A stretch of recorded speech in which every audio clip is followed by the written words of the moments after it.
As a Man Thinketh by James Allen, narrated by Trevor O'Hare.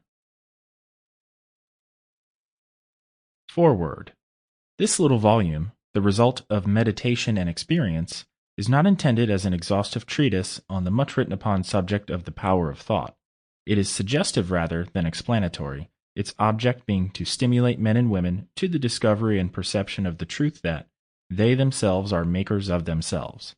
By virtue of the thoughts which they choose and encourage, that mind is the master weaver, both of the inner garment of character and the outer garment of circumstance, and that, as they may have hitherto woven in ignorance and pain, they may now weave in enlightenment and happiness. James Allen. Chapter 1. Thought and Character. The aphorism, "As a man thinketh in his heart, so is he," not only embraces the whole of a man's being, but is so comprehensive as to reach out to every condition and circumstance of his life.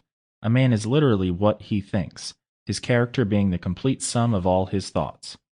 As the plant springs from, and could not be without, the seed, so every act of man springs from the hidden seeds of thought, and could not have appeared without them.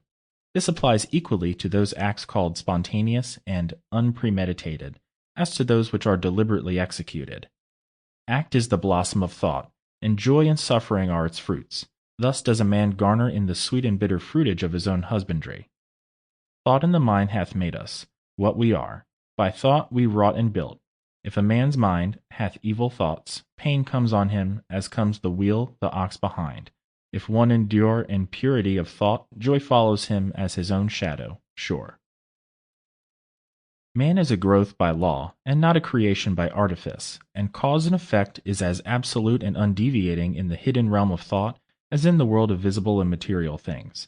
A noble and godlike character is not a thing of favor or chance, but is the natural result of continued effort in right thinking, the effect of long-cherished association with godlike thoughts. An ignoble and bestial character, by the same process, is the result of the continued harboring of groveling thoughts. Man is made or unmade by himself. In the armory of thought he forges the weapons by which he destroys himself. He also fashions the tools with which he builds for himself heavenly mansions of joy and strength and peace. By the right choice and true application of thought, man ascends to the divine perfection. By the abuse and wrong application of thought, he descends below the level of a beast.